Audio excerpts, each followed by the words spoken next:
Hello,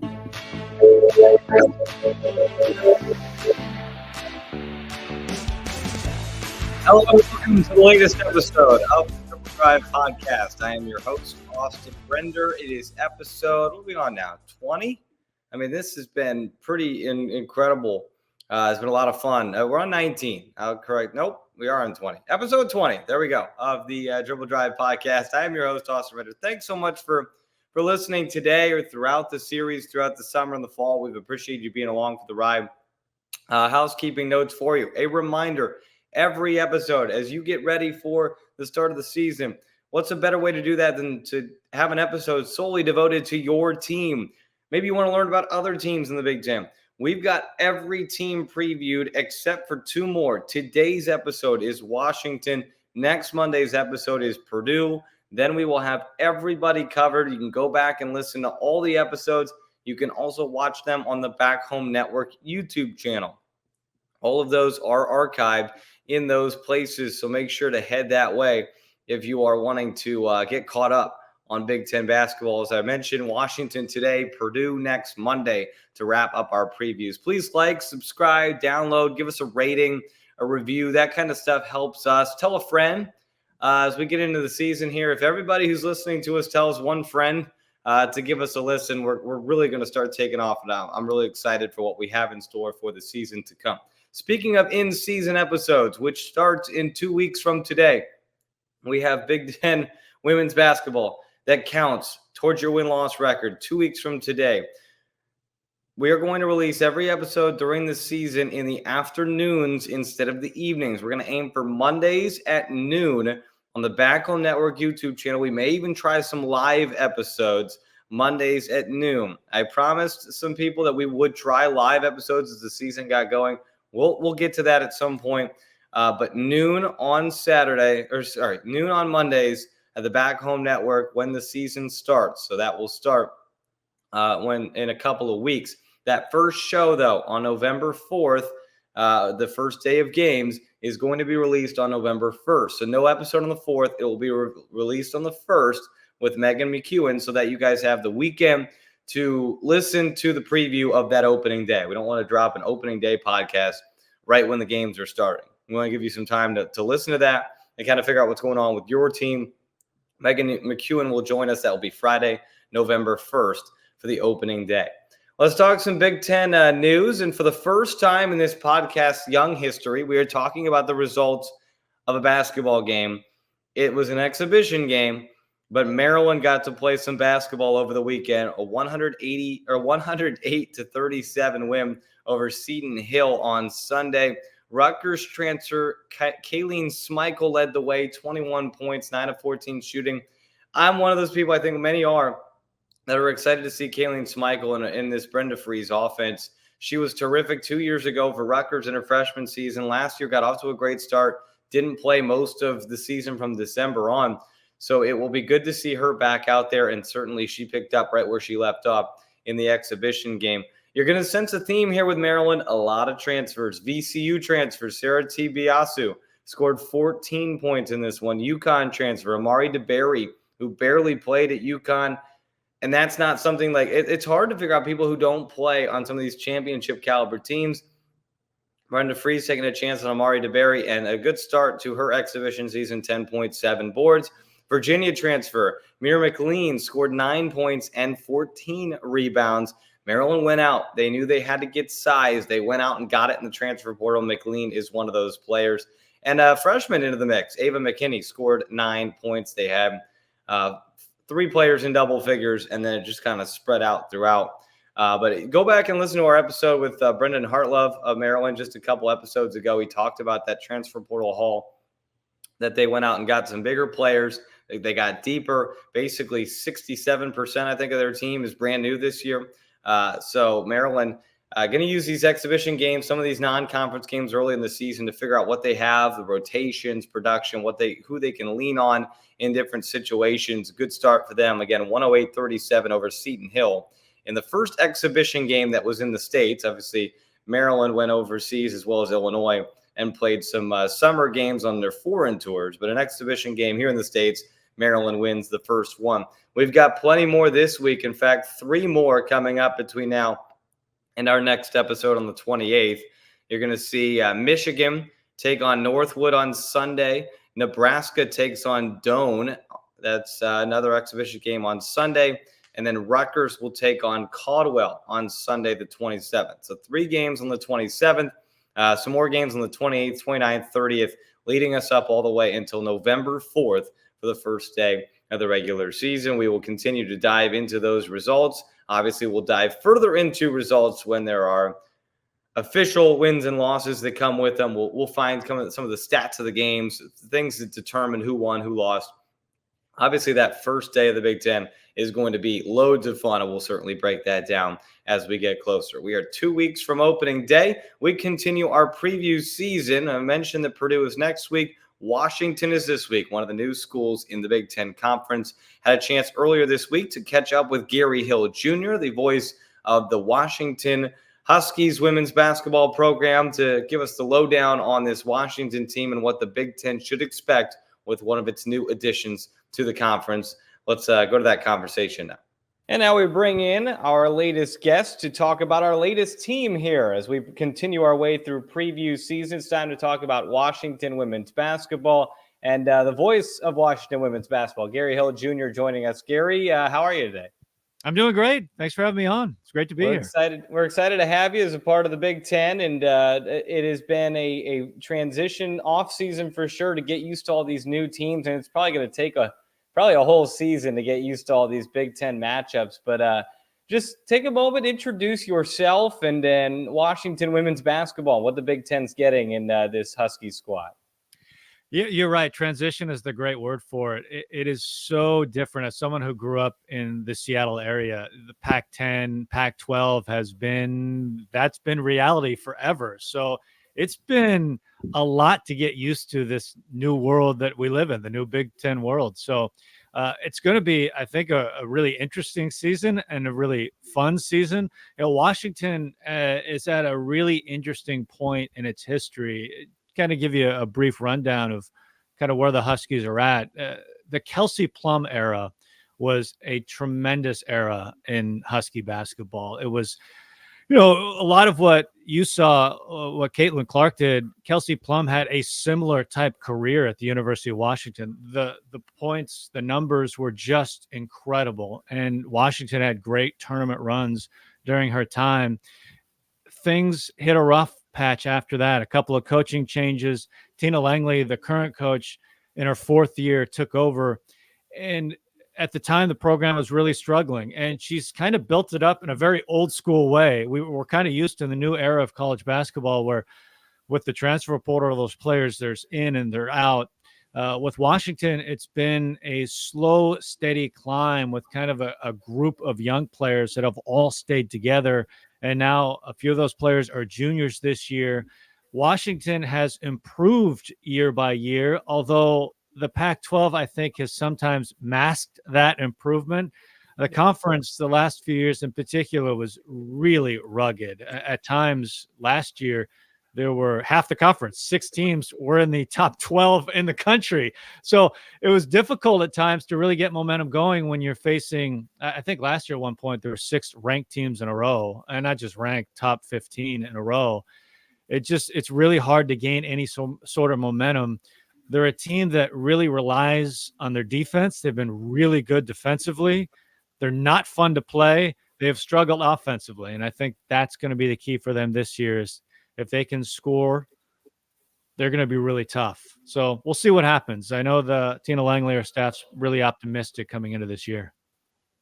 Well, the good news is you're joining maybe arguably now the best conference. Pac-12 had a great year, and now you're joining the Big Ten, who has only gotten stronger.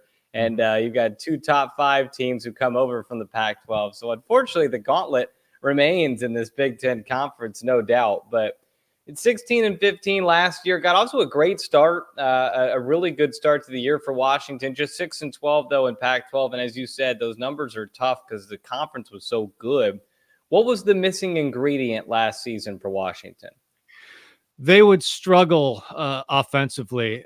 During the course of games, they could go 3, 4, 5 minutes with a field goal, a couple of field goals, and they would stay in games because their defense was so good. It's not like the other team was lighting it up either.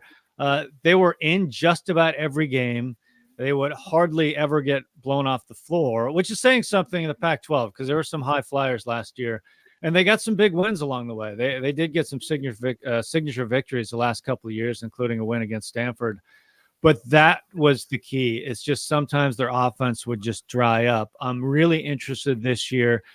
Elyn Daniels in her junior season, Hannah Steins in her junior season, they have played a lot of minutes in their first couple of years at a very high level. They've taken their lumps their first couple of years, and I'm curious to see what things look like in particular with those two offensively this year. And Elyn Daniels will be a key for them up front. A transfer from Cal who came back home to Seattle and had a really nice year last year for Washington. And it's going to be a huge key this year. The offense basically runs through Daniels. And so she would get in foul trouble from time to time last year. Keeping her on the floor is going to be a key, but they should be suited better offensively simply because of the players they bring back are so experienced at this point. So last season, you had a really balanced attack, 5 players averaging somewhere between 8.5 and 12 points a game. No standout, but a ton of really good production from that group. If there's a candidate for somebody to maybe take that next step and become that 13, 14, 15 point a game scorer, who would you identify as who's ready to make that jump? Elyn Daniels is it for me. Very talented player offensively, and we saw flashes of it from time to time. She'd put up some big numbers, but the consistency wasn't always there. I think she could step into that role and be big offensively this year. Sellers, who is in her sophomore season from Alaska, had a nice year last year, moved into the starting lineup at times. I think she's poised for a good year as well.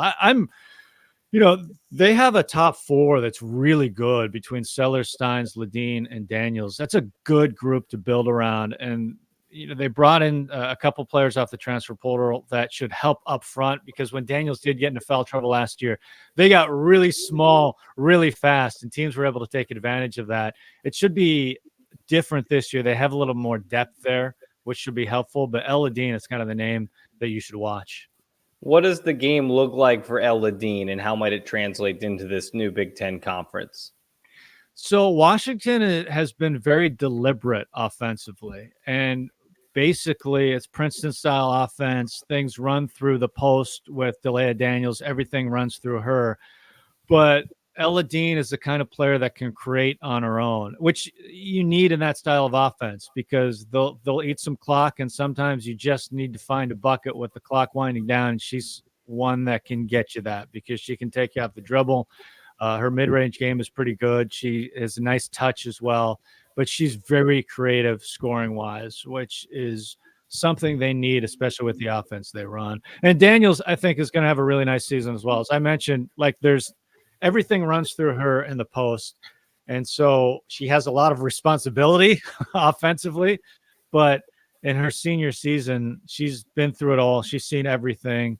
I think she's poised for a nice year offensively as well. Yeah, she was my next player I wanted to key in on and what her game might look like against a conference that's typically pretty big, pretty physical. How will she kind of enter herself into that conversation in the Big Ten? Well, she has been there. Washington has not been very big. It's basically been Daniels up front, and she's had to wrestle with the Bears of the conference the last few years. So she knows what that's all about. Fortunately, as I mentioned a moment ago, there's a little more depth up front too. So it takes, I think, a little pressure off her, which is great because there was a lot of pressure for her to stay on the floor and stay out of foul trouble. But she's got a really good post game. She's a really hard worker. She's very emotional on the floor as well, kind of the emotional heartbeat of this team. I'm anxious to see what she does in her final season at Washington. 12 points, 7 rebounds a game last year. I think she'll be in that sort of range this year. But when you watch the games play out, you realize how important she is to Washington. Well, and a team that plays as methodically as Washington does, 12 points a game, 7 rebounds a game, that means a little bit more than maybe it does in a high flying offense. It's hard to tell maybe on paper where the strength is for Washington because, like you said, Daniels down low coming back as a big add. They added some depth in the transfer portal, but most of the backcourt is also back from last season. So where would you identify the strength on paper for this 24-25 Washington squad? Backcourt, as you mentioned, Hannah Steins is a really good player. The kind of player, it's funny, you look at the numbers and they don't jump off the page at you, but when you watch her play, it's like, oh, you get it. She's a baller. She's just a really good player. The backcourt is the strength, but overall, in a general sense, the defense has been the calling card for Washington. The numbers last year were really good, especially given the competition. Teams last year shot under 30% from three. They shot under 40% from the field. They were really able to lock down teams consistently for the most part, and good offensive teams consistently. Like, teams had a real tough time playing against Washington, and partly that's personnel, but I also think Tina Langley does a really good job scouting and off the scouting report and going against opposition. So I'm anxious to see how that works out this year too. This is a whole different world for Washington. In the Pac-12, you play every team twice, so you get a rematch, which is always interesting. As you know, this is going to be different this year, playing every team essentially once, just about every team once. So it's kind of a whole different world in that regard, and I'm curious to see how Washington's strengths move into the new conference. But defense was it, because that, despite the offensive struggles, their defense was always able to keep them in games and sometimes win some big games as well. Is it a specific style of defense? Is there a specific system that they run that has made them so effective that you think could work in what I think? I mean, the Pac-12 wasn't necessarily a back to the basket conference. I do think the Big Ten is a physical conference that wants to score some points. We've seen that over the past few years. Certainly Caitlin Clark headlining that. But what is the defense that Washington's bringing into the Big Ten? They are very aggressive defensively, especially on the three-point line. Back to the guard play, their guards really get after it. Steins and Ledeen and Sellers, that whole group, they can really guard you on the three-point line, which in the Pac-12 was really key because backcourt play in the Pac-12 was pretty ridiculous at times. And if you get sunk by the three, you let teams shoot the three, you're going to get buried. So Washington never did that. It is interesting, and I think it's part of the reason why Washington had to get more depth in the front court, because going into the new conference, I think they're going to need that. And I'm interested to see how their defense transitions to the new conference and maybe some new styles of play. I saw Kelly Graves talk about that, the head coach at Oregon, talking about all the different styles from all the different teams that you're going to see just kind of one shots through the course of the season. And I'm just curious how that's going to look through the course of the year, especially for the teams that, like UCLA and USC and Oregon and Washington, that have been so accustomed to playing kind of the same teams year in and year out. And for the most part, the Pac-12 has been very steady in terms of coaching staffs. So you really kind of knew what to expect year to year when you're playing Colorado or the LA schools or Arizona. Everything was pretty similar year to year, not necessarily in personnel. Personnel was changing and always good, but the systems were always similar to the year previous. And that is all out the window this year. So I mean, in a lot of ways, I don't know what to expect coming into this year. Like, when the Pac-12 schedule would come out, and you could look at it and say, oh, that's going to be a tough part of the schedule, or there's some wins there to get. Washington's schedule came out this year, and although I know of Big Ten teams on paper, I can't say I've spent a lot of time watching Big Ten teams. So, I'm going into this season really not knowing what to expect at all. Like, if you ask me, where's Washington going to finish in the conference? Honestly, I have no idea how to answer that question. I feel like I'm really in the dark coming into this year. It was one of my questions toward the bottom of my list is where do you see Washington stacking up? But it's simple. I mean, we had, I don't know if you were part of the media putting the list together of where teams are going to finish. We had to rank teams 1 through 18. It's like, I think 1, 2, and 3, most people kind of felt the same. And then after that, it's like, gosh, I don't know. I'm just throwing stuff at the wall and seeing what sticks, because with the transfer portal and these new style of offenses that are coming to the league, I don't think, and the fact that everyone's only playing each other once outside of one other team, there's a lot of variables. And I know for myself, it's going to take some adjusting because I haven't watched a ton of these Pac-12 schools and before joining, but I can imagine for the 4 of you all that are joining, that's 14 new teams you've got to figure out. I know, it's funny. Yeah, I was thinking about Big Ten finishes, where teams would finish and whatnot. And I think UCLA and USC are great. I think they're really good. But I went into it like, am I just thinking that because those are the 2 teams that I'm really familiar with compared to the rest of the league? But I do think the LA schools are going to cause a lot of problems for the conference, and partly because they have really good talent returning. They have really good coaching staffs, and both teams kind of picked over the bones of the old Pac-12 to help their teams as well. USC in particular, Gottlieb is a great coach. She did a lot of great work at Cal, went to the NBA, coached with the Cavaliers, and has just quickly put together a tremendous program. Juju Watkins is going to have a great career. She was a tremendous scorer last year. Big Ten knows all about individual scores, but she is surrounded with so much talent this year. Arioffen, who was a great player at Stanford up front, is going to cause a lot of problems. That's going to be a dynamic 1-2 punch. They are loaded. UCLA, I love because, it's funny. The Bruins have always been a team that has been really talented, but really volatile. Like on a given night, you watch them play, you felt like they could be anybody in the world, but there are times you felt like they could lose to anyone as well. They were that kind of team. But with who they've picked up in the offseason, Charlize Ledger-Walker from Washington State has been one of my absolute favorite players to watch.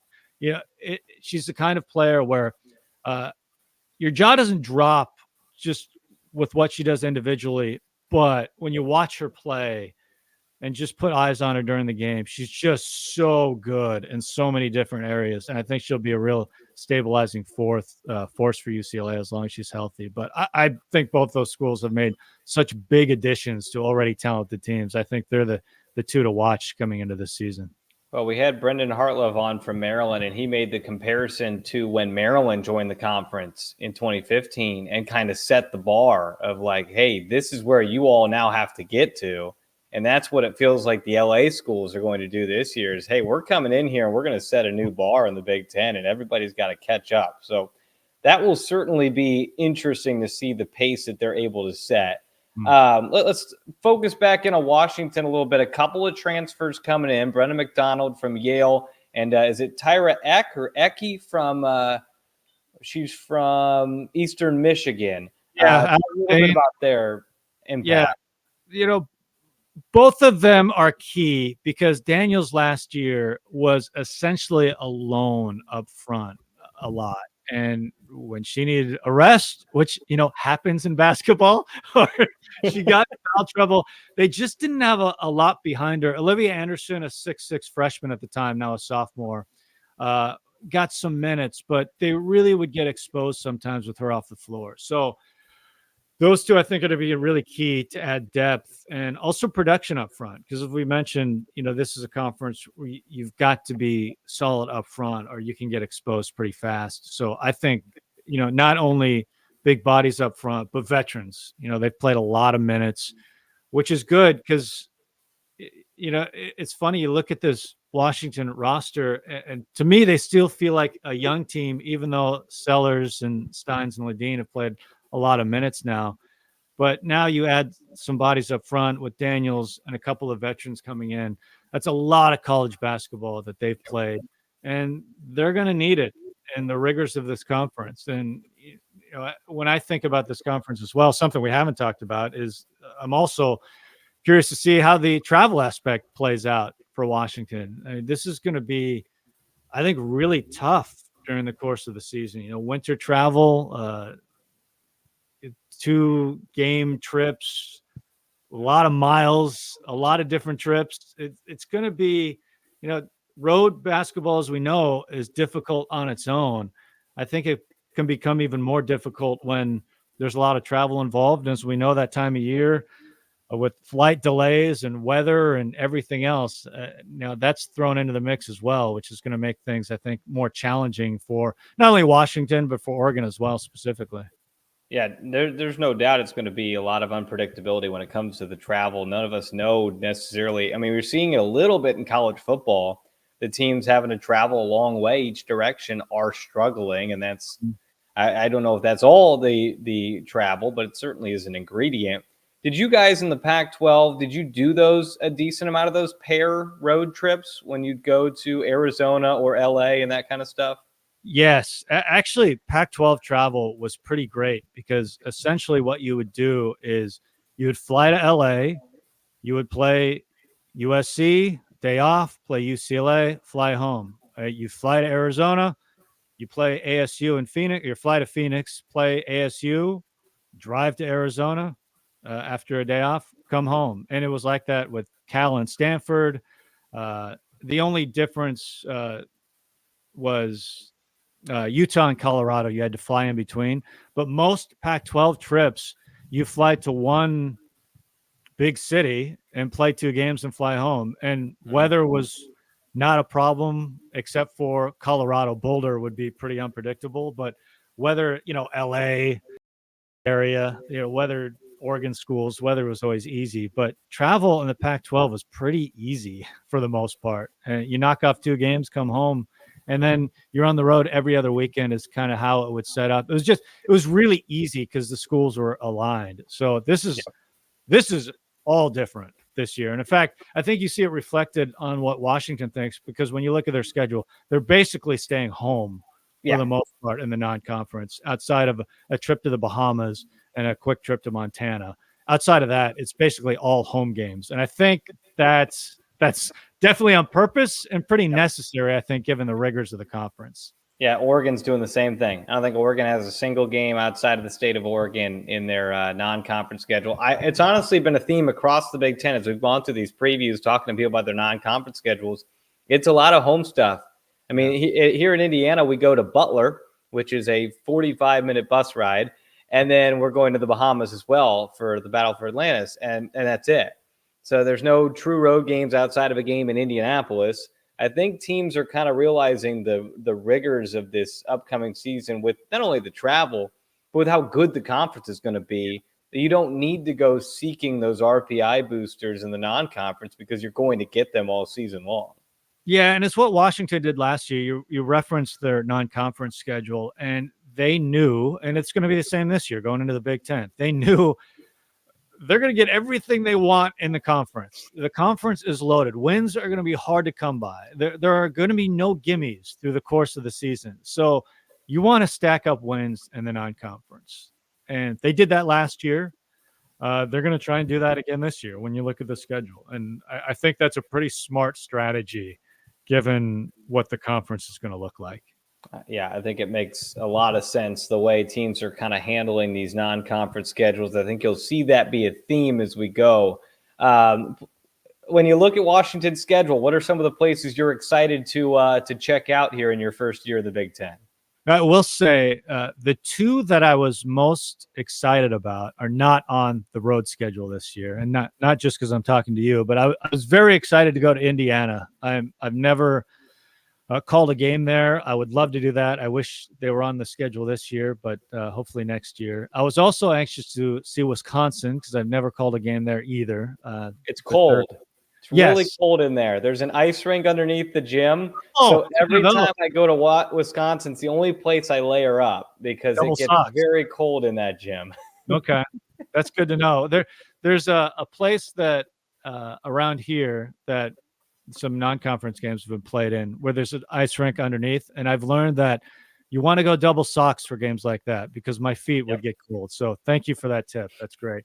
I'm excited to go to Michigan and Michigan State. They're on the schedule. I haven't called games either of those places. It's so wild because I've been calling Pac-12 for a number of years now, and you get very used to the routine going to every place. And now it's like I don't know anything about any of these places. I called a game at Ohio State and a game at Maryland. I think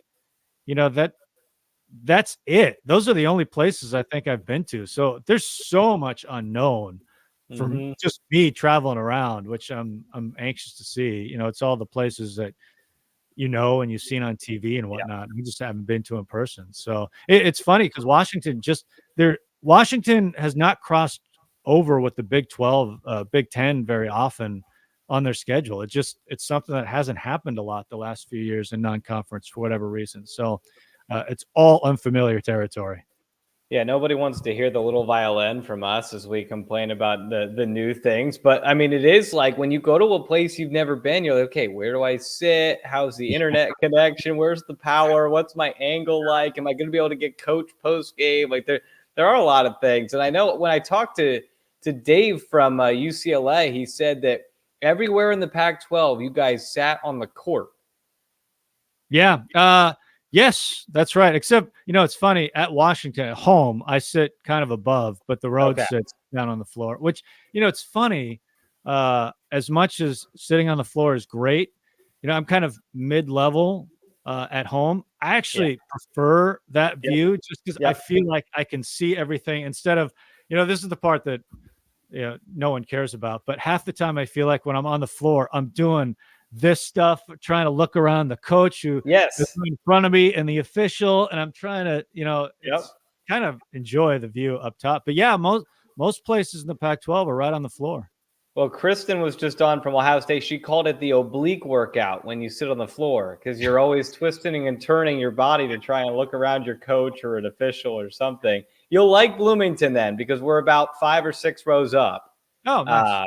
And so it's a nice, like, you still feel like you're close enough to take it all in, but you're not right on the court. The issue is fans do occasionally walk in front of you, but you just have to deal with it. It's there's some pros and cons to our spot in Bloomington. There's no doubt. Are there any? Go ahead. I think you'll enjoy the new places too that you'll get to visit. Washington is a fun atmosphere. I can't wait. Fun building.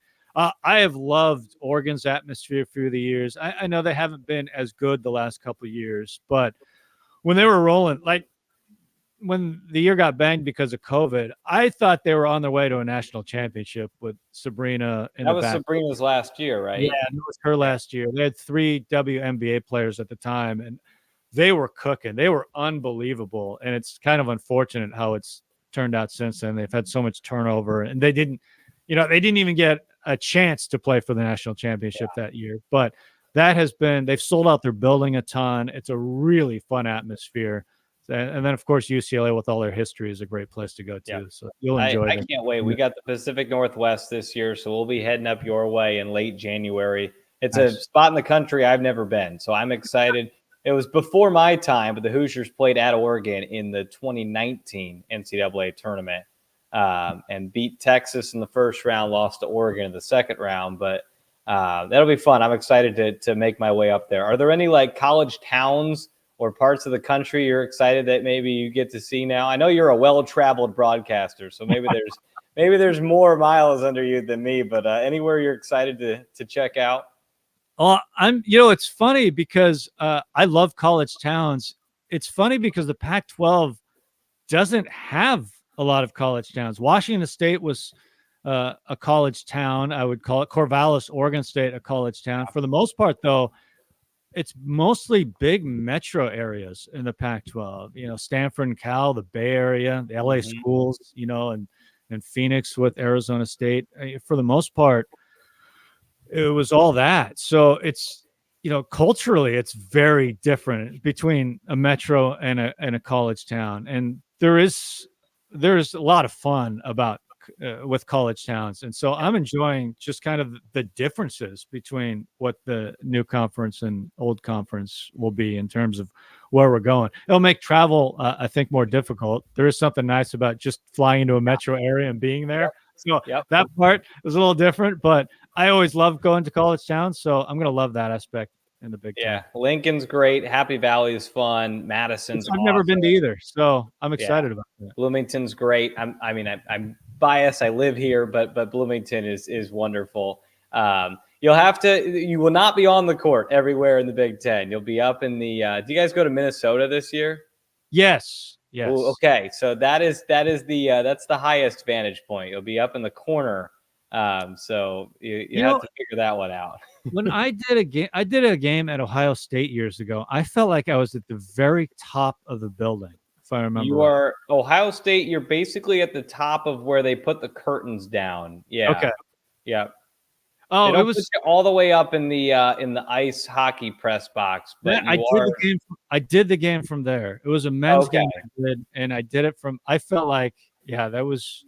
So we're not usually up there. We're usually like on the concourse level. So that it's not bad. But them, Michigan, Minnesota, Michigan State, Penn State are all spots where you're going to be up higher. Rutgers as well.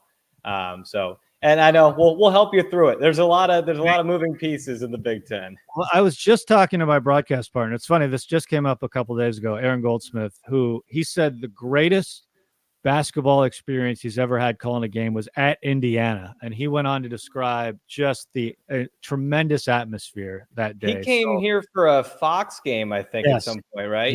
Yeah. He said it was unbelievable. So I'm excited to. And our women's crowd is only getting better and better. So it has been an absolute awesome atmosphere. We'll be excited next year to get you out here, but we'll be coming up your way, which will be a lot of fun.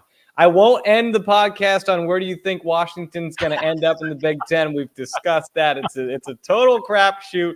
We'll see what happens. But Gary, thanks so much for giving us some of your time. We're excited to have you guys in the Big Ten Conference. It's fun to be here. This is going to be a really fun year. It really will be. Well, continue to listen to us. We appreciate all of you downloading, rating, subscribing our podcast. A reminder, next Monday is our final preview episode with the Purdue Boilermakers. Tim Newton will join us to chat Purdue. That's next Monday. Again, programming notes we talked about at the top of the show. Friday, November 1st will be our November 4th episodes. We will not release an episode on Monday the 4th because that's the first day of games. We're going to release it on the 1st so that you all have a chance to listen and download it. We're having Megan McEwen join us to the Big Ten Network to preview that exciting and loaded opening day of women's college basketball. Well, for Gary Hill, I'm Austin Render. We appreciate you all listening to us here, downloading, subscribing, rating. Give us whatever.